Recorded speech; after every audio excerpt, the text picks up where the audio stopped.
If you're going to apply to medical school or you're just curious about medicine, then this video is for you. Today, I'm going to be sharing my ultimate list of books that you should read before or during medical school. Hi, my name is Triya. I graduated from Oxford Medical School in 2022 and now I am a junior doctor working in London. Let's start with the first book. So the first book I want to talk about is It's All in Your Head by Suzanne O'Sullivan. This book dives into psychosomatic illnesses, so that's conditions where physical symptoms stem from psychological issues. It's a fascinating reminder of how interconnected the human body and mind are. As a doctor, you'll encounter many patients who have symptoms that can't be easily explained, and this book will challenge you to think beyond the physical. Just because something doesn't have a physical explanation doesn't mean that it's not real. It can be very real for the patients who are experiencing those symptoms. And often patients, especially women, get disregarded and they're just written off as being hysterical or crazy. Hopefully, reading this book will give you a bit of insight into those types of conditions and help you going forwards to treat these patients with the respect that they deserve. The next book you've definitely heard of. It's This Is Going to Hurt by Adam Kay. So this is one of those classic medical memoirs that has inspired many doctors to start writing themselves. It's a hilarious book and it tells you about the wilder side of medicine, the crazy and the fun. I think Adam Kay is a staple read for anyone who is a doctor or thinking about being one, or someone who knows one. This is one of his other books, which came out more recently, called Undoctored, where he talks about his story leaving medicine. This book, This Is Going to Hurt, was turned into a very popular BBC show last year. And in that show, it's slightly different to the book, where it's actually focused not just on his character, but also the character of a junior doctor called Shruti.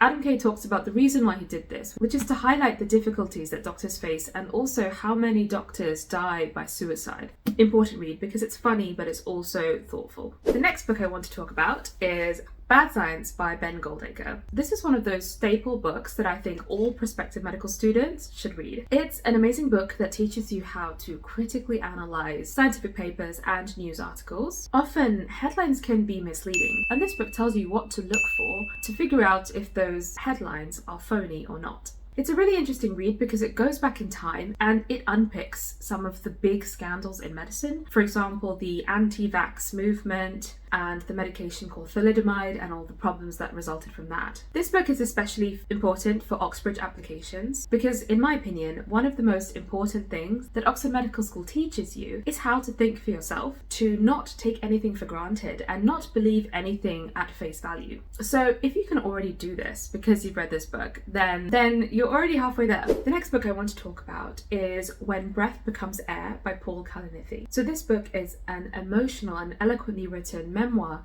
by the Indian-American neurosurgeon called Paul Kalanithi. He is someone who battles with his own diagnosis of terminal cancer. It's a candid description of what it's like to go through medical school and be a doctor. The book talks about morality, love, and creativity in medicine, and it's really the whole package. I never normally cry at books, actually never, but the epilogue of this book actually had me in tears. The epilogue is written by his wife, Lucy, who is also a doctor who he met at medical school. And I don't think it's a spoiler to say, but Paul Kalanithi died from his terminal cancer and Lucy finished the book for him. It's really a beautiful relationship and it tells a story that is just so human. So the next book I want to talk about is called Direct Red, A Surgeon's Story by Gabrielle Weston. So this is a book about being a surgeon, a female surgeon in a male-dominated profession. And this book talks about her struggles and her triumphs in doing so. I'm always shocked to see the statistics within the NHS of the gender imbalance between consultant surgeons. There are so few female consultant surgeons in the NHS, and therefore I'm all about empowering women to go into surgery. I am a doctor and I definitely would have picked surgery just for that reason, that not many women go into it, but I'm not very good with my hands, so surgery is not for me, sadly. I recommend this book for people of all genders, but especially women. Even if you don't think you'll be interested in surgery, I think it's a really important read. So the next book I want to recommend is called Life at the Extremes by Frances Ashcroft. If you've ever wondered about how the human body can cope with extreme conditions, then this book is for you. Life at the Extremes explores how we can survive the Arctic cold, the depths of the ocean, and even outer space. It's a fantastic read about physiology under pressure. So the way I discovered this book was that it was on the recommended reading list for first-year medical students at Oxford. So I read it in the summer before I joined university.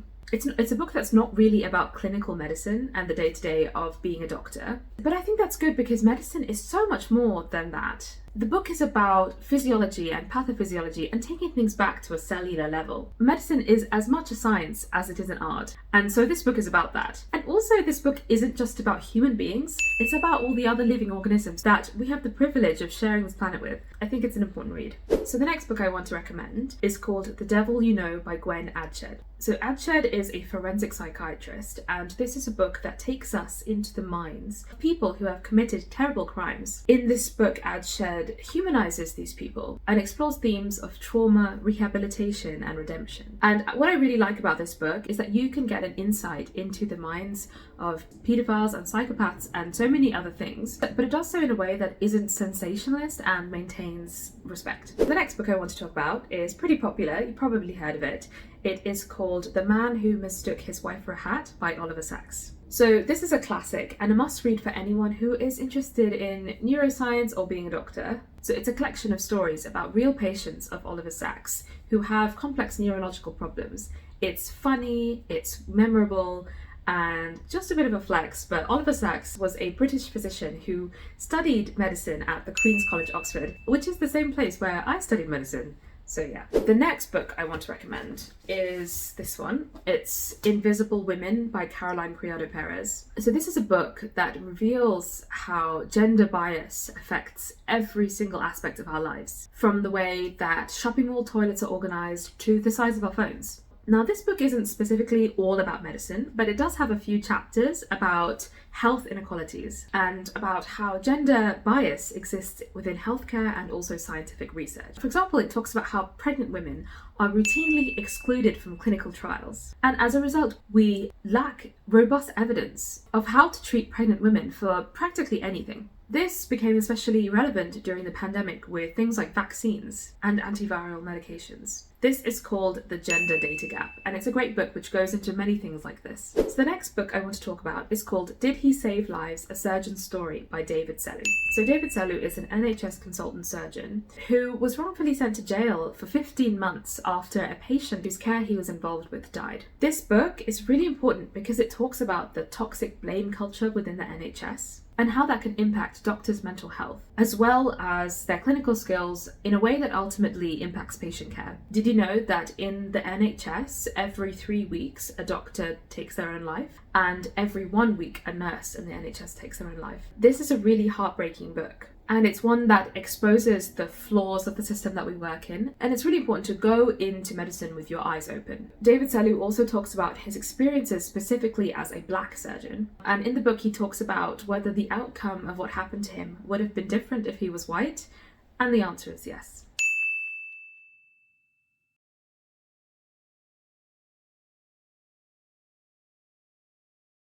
So let's switch gears a little bit, and I want to talk about a fiction book called It's Kind of a Funny Story by Ned Vizzini. So this is a semi-autobiographical fiction novel about a teen's battle with depression and suicide. It's raw, honest, and surprisingly humorous. This book is a great reminder about the importance of mental health for yourself and for your patients. So I read this book a few years ago, but one of the images still really stands out to me to this day. Basically, the main character is called Craig, and when he's depressed, he really loses his appetite and can't eat at all. And the way he describes his difficulties with eating is like there's a man in his stomach who pulls on a rope that tightens his throat and causes him to stop eating or to throw up. It's really evocative, and it shows how these aspects of mental health crises are not patients' choice, you know? The next book I want to talk about is Being Mortal by Atul Gawande.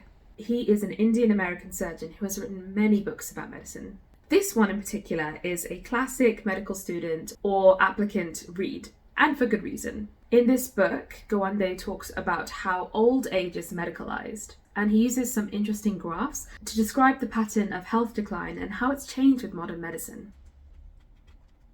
It's like this kind of thing. If you're interested in applying to Oxbridge, then it's highly likely you'll be given a graph or some kind of data to interpret during your interview. So if you've already read a book like this and you have some kind of idea of how to do that, then that's great. The next book I want to talk about is this one. It's called Also Human. Caroline Elton is an occupational psychologist, and in this book she talks about the doctors that she's counselled during her career. It's an interesting perspective about what doctors go through in their everyday lives. She's a big advocate of seeing doctors as real people with emotions and baggage and personal lives that impact their careers, both negatively and positively. She talks about doctors as wounded healers. I found chapter 7 particularly interesting in this book because it talks about how ethnic minority doctors from the UK and international medical graduates are disadvantaged in the NHS because of their race. She explores a term called differential attainment, where doctors from minority backgrounds do worse in exams and in their careers for many reasons, including systemic racism. So this book gives a really good introduction on that topic as well. The next book I want to talk about is this one. It's called A Language of Kindness by Christy Watson. So this book is funny, shocking and emotional.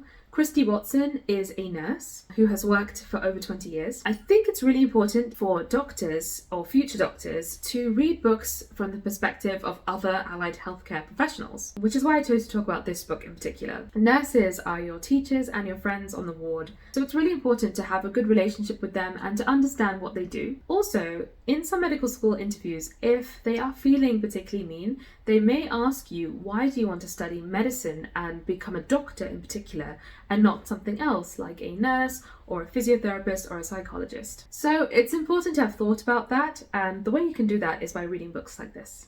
So the next book I want to talk about is called Men Who Hate Women by Laura Bates. So this book is an eye-opening investigation into the world of misogyny and online hatred. This book isn't really about medicine, but I think it's a really important read because it's crucial for understanding gender dynamics and the biases that can influence everything, including healthcare delivery. This book does a deep dive into things like incel culture, and I think it's really important for everyone to read, just to arm yourself with knowledge. And the final book I want to recommend, which is only one of 2 fiction books in this whole list, is called Elizabeth is Missing by Emma Healy. So I really do think that there is a place for fiction in medicine, especially about books that deal with illness in a sensitive way. So this book was recommended to me in my 4th year of medical school at Oxford, and I'm really glad that I read it. It's a book about a woman who has dementia, who's trying to solve the mystery of her friend's disappearance. What's really interesting about this book is through the narrator, you get to experience what it's like to lose your memory and go through a worsening of dementia as the character does. And there are points in the book where the narrator forgets words and forgets things, like she forgets the word for fork and says sharp pointy thing, and you as a reader are forced to put yourself in her shoes because you're reading from her point of view. Now I won't give away what happens in the end, but it's really emotional and a gripping book, which I highly recommend. So that's my list. These are the books that have shaped the way that I see medicine and humanity, and I hope they inspire you as much as they've inspired me. Obviously this list is not exhaustive and there are so many books about medicine that you could read. My only recommendation is to make sure that the books you're reading reflect a diverse range of voices, whether that be through gender, ethnicity, career choice or anything else. So thank you so much for watching. I really hope you enjoyed this video. I'll see you in the next one. Okay, now I have to go and put these books back.